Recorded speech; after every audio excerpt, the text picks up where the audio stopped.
students, today I will teach you imperative sentence part 2। मैंने अपनी पिछली वीडियो में डियर फ्रेंड्स आपको imperative sentence पार्ट 1 पढ़ाया था। उसके अंतर्गत मैंने जो आपको पढ़ाया था, आइए चलिए थोड़ी सी नजर उस पर डाल लेते हैं। मैंने आपको बताया था कि imperative sentence को हिंदी में कहा जाता है आज्ञा सूचक वाक्य। इंपरेटिव सेंटेंस को हम कमांड सेंटेंस भी कहते हैं, कमांड सेंटेंस भी कहते हैं। इसको हिंदी में कहते हैं आदेशात्मक वाक्य। या तो आप इंपरेटिव सेंटेंस कहिए या आप कमांड सेंटेंस कहिए।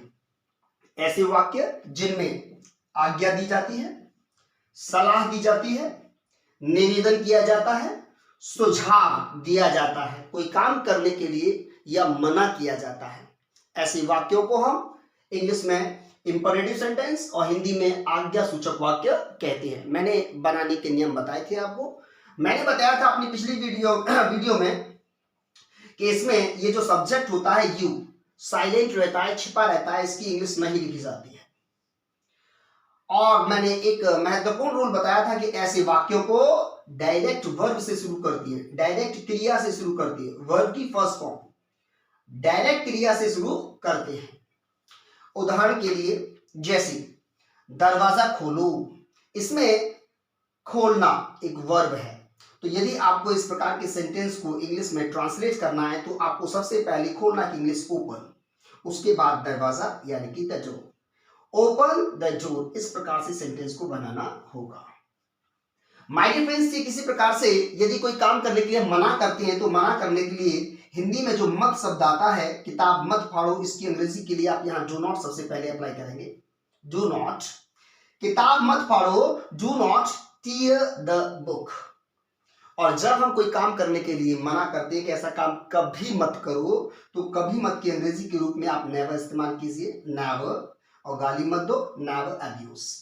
तो इस प्रकार से आप इंपरेटिव सेंटेंसेस को बना सकते हैं। मैंने ढेरों एग्जाम्पल्स आपको बताए थे, थोड़ा सा मैं आपको रिमाइंड करा देता हूं। हमेशा सच बोलो, ऑलवेज स्पीक द ट्रूथ, उसे बुलाओ, कॉल हिम, दरवाजा खोलो, ओपन द डोर, नौकर को बुलाओ, कॉल द सर्वेंट। आप निवेदन भी कर सकते हैं, कृपया नौकर को बुलाइए, प्लीज कॉल द सर्वेंट, कृपया यहां बैठिए, प्लीज सिट हियर, चिल्लाओ मत, डू नॉट शाउट, हंसो मत, डू नॉट लाफ, मुझे एक पेन दे दीजिए, गिव मी अ पेन, कृपया मुझे एक पेन दे दीजिए, please give me a pen, मेरी बात सुनो, लिसन टू मी। तो इस तरीके से मैंने आपको अपनी पिछली वीडियो में इंपरेटिव सेंटेंसेस के अंतर्गत पार्ट 1 पढ़ाया था। माय डियर फ्रेंड्स, आइए चलिए समझते हैं इंपरेटिव सेंटेंसेस के अंतर्गत ही part 2। Part 2 use of let. My dear friends, let क्या होता है? What is let? आपको बता दूं कि let is a verb. Let क्या होता है? लेट एक वर्ब है, यह एक क्रिया है, एक्शन है। इसका यूज हम कहां करते हैं? अगर देखा जाए तो हिंदी के वाक्यों में ने दो के सेंस में हम लेट का प्रयोग कर लेते हैं। क्या मतलब है ने दो का? ने दो का मतलब है कि कोई कार्य करने दो, कोई कार्य करने दो के सेंस में, इस करने दो के सेंस में आप लेट का प्रयोग कर लेते हैं। किस प्रकार से? आइए चलिए उदाहरण से समझते हैं। एक सेंटेंस तो यह है कि दरवाजा खोलो, दरवाजा खोलो, जो हम अपनी पिछली वीडियो में सीख चुके हैं। और इसकी इंग्लिश बनाने के लिए मैंने आपको बताया था कि डायरेक्ट क्रिया से प्रारंभ करेंगे। हम यहां लिख देते हैं ओपन द डोर।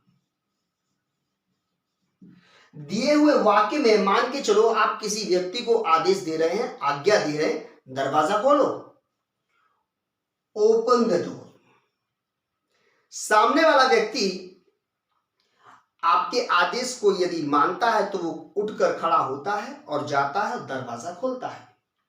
यदि उससे वह दरवाजा नहीं खुलता है, अत्यधिक प्रयास करने के बावजूद भी उससे दरवाजा नहीं खुलता है, तो अब आप उससे दोबारा आदेश देते हैं, आप हटिए और दरवाजा मुझे खोलने दो, अर्थात खोलने का काम मुझे करने दो, यह कार्य मुझे करने दो। तो इस प्रकार कोई कार्य करने दो के सेंस में हम लेट का प्रयोग करते हैं। दिए हुए वाक्यों को यहां लिख लेते हैं। दरवाजा मुझे खोलने दो, खोलने दो। तो दरवाजा मुझे खोलने दो, ऐसे वाक्यों को जब भी हम इंग्लिश में ट्रांसलेट करते हैं माय डियर फ्रेंड्स, आप सबसे पहले लेट का प्रयोग करते हैं। लेट एक वर्ब है और वर्ब को सबसे पहले लिखा जाता है इंपरेटिव सेंटेंसेस में, अपनी पिछली वीडियो में बता चुका है। तो इस ने दो के अर्थ में आप लेट को सबसे पहले लिखिएगा, लेट।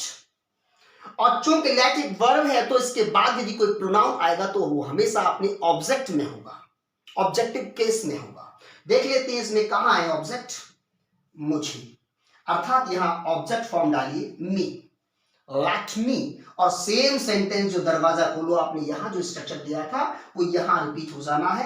ये दरवाजा और यह खोलना, आप क्या करने जा रहे हैं, सबसे पहले यहां ओपन लिखेंगे, ओपन दी डोर। देखा माय डियर फ्रेंड्स कितना इजी होता है लेट का प्रयोग। डियर स्टूडेंट्स, आइए चलिए इन हिंदी के वाक्यों को लेट की सहायता से, लेट के प्रयोग से हम इंग्लिश में ट्रांसलेट करते हैं। मुझे यह पत्र लिखने दो, लिखने दो। आप सर्वप्रथम लेट का इस्तेमाल करेंगे, लेट, ऑब्जेक्ट मुझे, लेट मी यह पत्र लिखने दो, लिखने का काम करने दो, राइट यह पत्र, this letter, let me write this letter. My dear friends, echo sentence हमारे सामने। उसे यहां सोने दो, सोने दो। आप लेट का इस्तेमाल कीजिए, लेट, उसे। मैंने कहा इसमें ऑब्जेक्ट का प्रयोग किया जाएगा, हिम, लेट हिम। सोने की बात चल रही है, let him sleep here, let him sleep here. एक और सेंटेंस है हमारे पास, उसे गुड़िया से खेलने दो, लेट हर प्ले। गुड़िया से खेलने दो मतलब गुड़िया के साथ खेलने दो, let her play with doll. उन्हें पानी पीने दो, उन्हें पानी पीने दीजिए या पीने दो, लेट देम ड्रिंक वाटर। आप यहां ड्रिंक की जगह पर टेक का इस्तेमाल भी कर सकते हैं, लेट देम टेक वाटर। नीलम को जाने दो, लेट नीलम गो। नीलम को जाने दो, लेट नीलम गो। कृपया मुझे बैठने दो, आप प्लीज भी लगा सकते हैं, कृपया मुझे बैठने दो, लेट मी सिट। कृपया मुझे बैठने दो, प्लीज लेट मी सिट। आप यहां ये जो प्लीज वर्ड है इसे वाक्य के अंत में भी ऐड कर सकते हैं, लेट मी सिट प्लीज। उसे यहां मत आने दो, मत आने दो। मैं आपको पिछली वीडियो में बता चुका हूं, मत के सेंस में आप डू नॉट अप्लाई करेंगे, डू नॉट का यूज करेंगे, डू नॉट। अब क्या है, उसे यहां मत आने दो, डू नॉट लेट, यानी कि उसे, डू नॉट लेट हिम। क्या बात चल रही है, आने की, यहां आने की बात चल रही है, do not let him come here, do not let him come here. उन्हें यहां धूम्रपान मत करने दो, तो do not late, do not let them smoke, यानी कि उनको धूम्रपान मत करने दो यहां, here. Do not let them smoke here.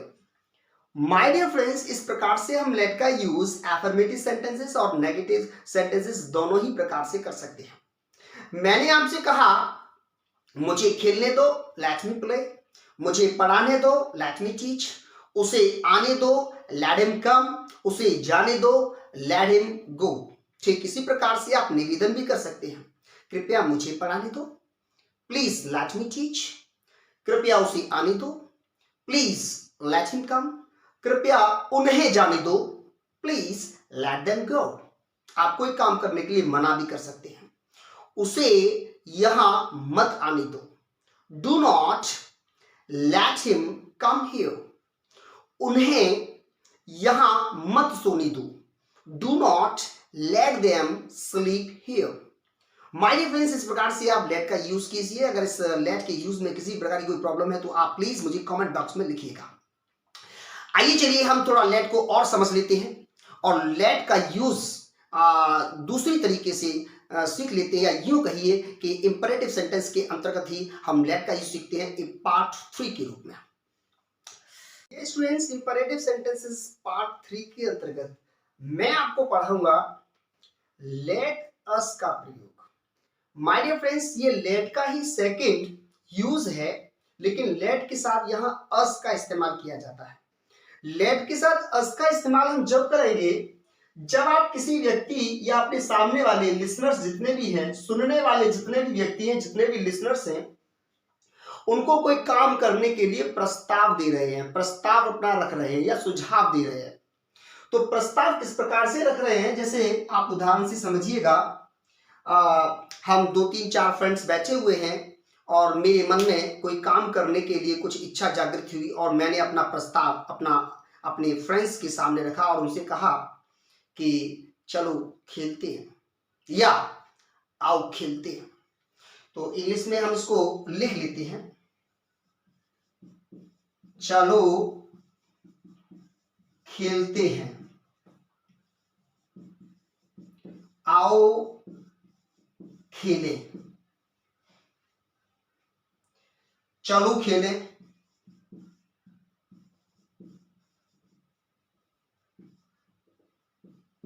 My dear friends, तीनों ही हिंदी के वाक्यों का जो सेंस है, मतलब है, वो सेम है, सेम सेंस है, एक ही बात है। इनकी जो अंग्रेजी बनेगी हम अपनी तरफ से लेट का इस्तेमाल करेंगे और अस लगाएंगे। काम करने के लिए हम प्रस्ताव रख रहे हैं उसकी इंग्लिश बनाएंगे, या खेलने के लिए प्रस्ताव रखा जा रहा है, आप वर्ब का फर्स्ट फॉर्म अप्लाई कर दें, बस बहुत है। Late us play. अलग से ये जो वर्ड्स मैंने यहाँ लिखे हैं, आओ, चलो, चले इत्यादि, ये वाले शब्द जो है इनकी इंग्लिश नहीं बनेगी। ये सिर्फ हमको इस बात की जानकारी दे रहे हैं कि प्रस्ताव रखा जा रहा है किसी काम को करने के लिए। तो लेट अस प्ले। ठीक इसी प्रकार से हम एक और सेंटेंस बना लेते हैं, चलो नाचते हैं, या ऐसे कहिए चलो नाचें। दोनों का एक ही मतलब है। आप इंग्लिश में बनाएंगे let us dance, let us dance. Dear students, आइए चलिए लेट अस की थोड़ी प्रैक्टिस कर लेते हैं। यूज ऑफ लेट अस यानी कि प्रस्ताव रखने के लिए सेंटेंस है हमारे पास, चलो एक कप चाय पिए या एक कप चाय पीते हैं। इसमें प्रस्ताव दिया जा रहा है, आप अपनी तरफ से लेट का प्रयोग कीजिए, अस इस्तेमाल कीजिए। Let us take a cup of tea, a cup of tea, let us take a cup of tea. आओ क्रिकेट खेलें, let us play cricket, let us play cricket. चलो आपके भाई से बात करें, let us talk to your brother, let us talk to your brother। चलो ice cream खाएं या चलो आइसक्रीम खाते हैं, let us take ice cream. Let us take ice cream. चलो मजे करते हैं। Let us have fun. मजे करना की इंग्लिश होती है dear friends have fun. Let us have fun. आप लेट अस को शॉर्ट में लेट्स बोलते हैं। अगर यदि आपको और सेंटेंस या बोलचाल की भाषा में इस्तेमाल करना है तो आप लेट अस को शॉर्ट में लेट्स बोल सकते हैं। जैसे मुझे कहना हो कि चलो चलते हैं, लेट्स गो, इस तरीके से आप इस्तेमाल कीजिए। चलो खेलते हैं, लेट्स प्ले। चलो नाचते हैं, लेट्स डांस। चलो वीडियोस देखते हैं, let's watch videos. My dear friends, इस प्रकार से आप लेट की प्रैक्टिस कीजिए।